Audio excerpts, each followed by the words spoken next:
the Chinese national holiday and traveling restrictions, updates on COVID-19 and matters arising, how COVID-19 has affected classes and attendance this semester.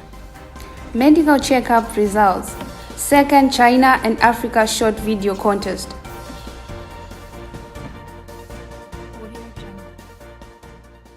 Good evening and thanks for joining us. I am Unauthorized. And I am Wenzhou. Welcome to iSCB News, bringing you the Eye on the News for October 1st, 2020.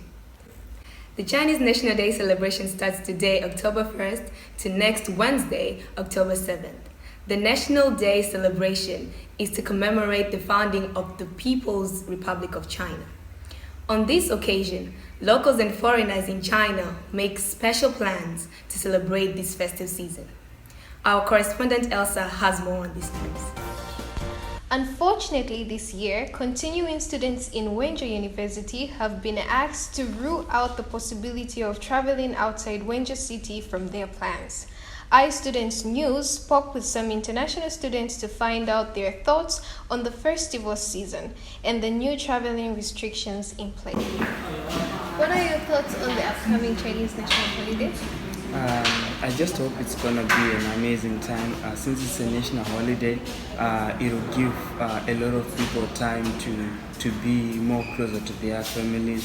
Yeah. I love the upcoming national holiday. They have all the great snacks like mooncakes and the whole fruit that are dipped in sugar, and it's just a break from school, so I'm excited. Well, from what I know, it's something that has to do with the mooncake, and it's something that people come from all walks of life, from afar, to come to their hometown. The upcoming Chinese national holiday. I quite like it. It's a week of being free, having a holiday for a week. It's pretty interesting. National Day is meant to celebrate the founding of the People's Republic of China. What do you think about the restrictions that have been imposed on the international students in terms of traveling during this festival? I think that is the smartest thing. Anyone who would choose to travel now is absolutely crazy. As much as we would want to travel, it's safer to actually... You could still find something very much fun to do within Wenzhou. About traveling restrictions, I think it's not alright.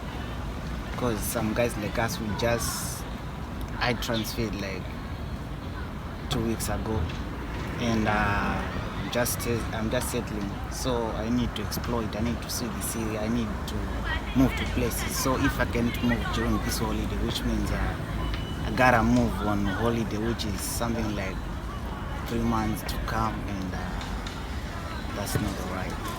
Typically, the restrictions don't bother me because I don't really have anywhere to go. But because there's now a break, I would have liked to travel around China to see the different decorations and the way other Chinese people would celebrate. So it's a little disappointing. But overall, I think it's for the best to keep things sorted out. Later on, we spoke with Mr. Daniel, teacher of the College of International Education, to know why the university has taken this stance to not allowing students to travel outside Wenzhou city.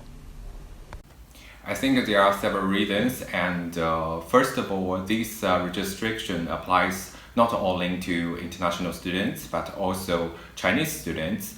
So every student in Wenzhou University, they are not allowed to leave Wenzhou. That's the school policy. And the second, this is required by the Provincial Ministry of the Education, and it's just to avoid the crowd gatherings of the students in other cities. And I think the pandemic is not over. Everyone should avoid going to some crowded places. And that's it from Elsa. On this note, D2 Office 105 will not be working during the entire holiday period. Please take note. The novel coronavirus has spread across China and beyond. As of this morning, October 1st, 2020, there were over 85,000 cases in China. Out of this number, over 80,000 people have fully recovered and leaving 4,600 fatalities. Outside China, US has become the first to have reported more than 200,000 COVID-19 deaths, accounting for 1/5 of global casualties from this pandemic.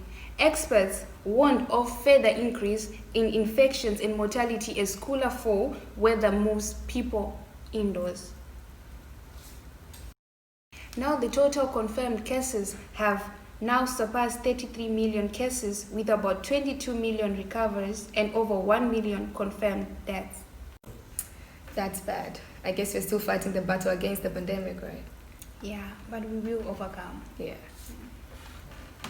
Still on COVID-19, the COVID-19 pandemic has created the largest disruption of education system in history, affecting almost 1 billion learners in more than 190 countries. How has this disruption in the world's education system affected classes and attendance in Wenzhou University? Our correspondent Tashinga has more on this news. Last semester, teachers and students in Wenzhou University entered a new world of virtual and online lectures as the lockdown brought about by the coronavirus shuts down colleges in the university. This year's academic semester started about 2 weeks ago. Today, I spoke with some students to get their take on how COVID-19 has affected classes and attendance this semester.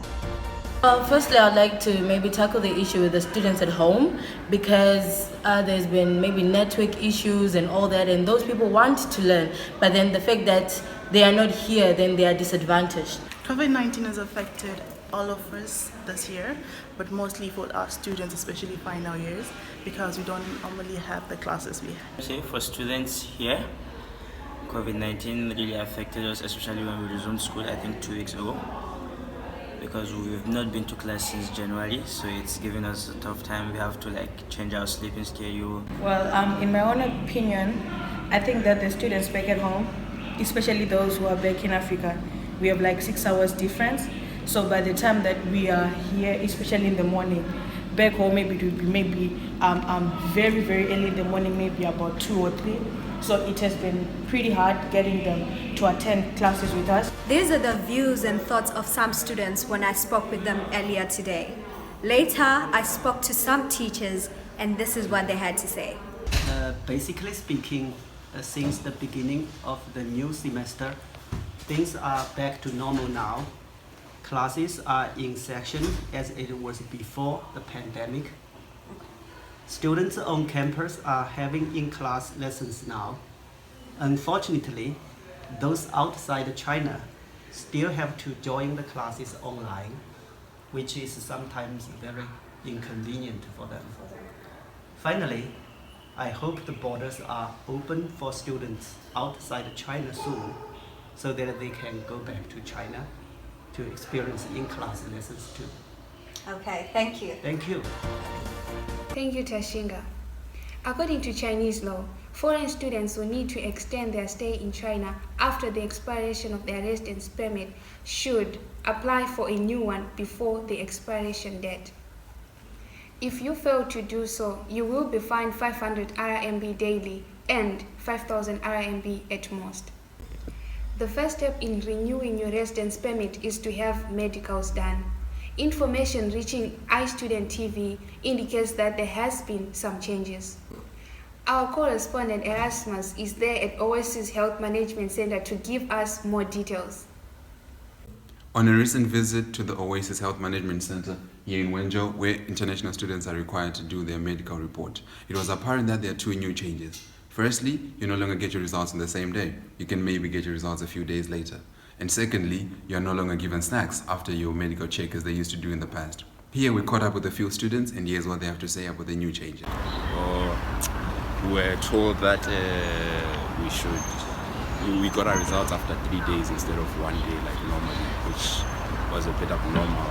I woke up early in the morning, and as you know, we're not supposed to take breakfast, so we came all the way here, and only to be told that we cannot do our medical checkups today. We have to come on the 9th. We're frustrated. Yeah, it's very frustrating. We should have got the news before, so we didn't come here for nothing.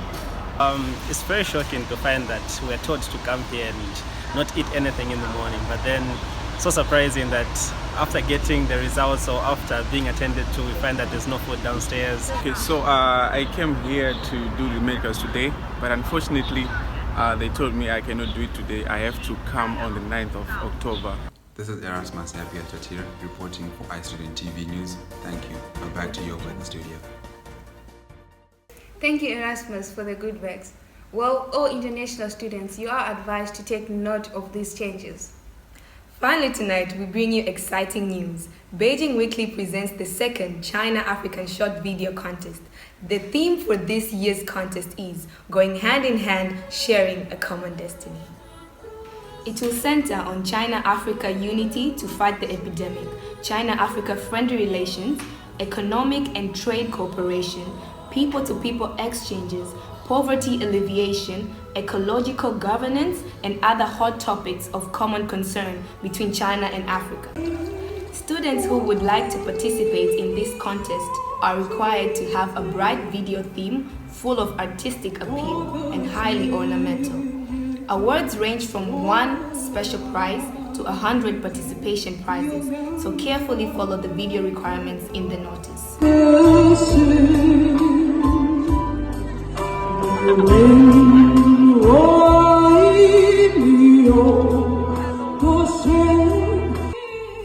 For more information, please contact Ms. Linda in Office 221.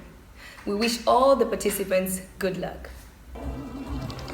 And that's it for iStudents Midweek News. I am Ona Rajab. And I am Mbita Chibena. Please stay safe and take care of each other. Have a lovely night.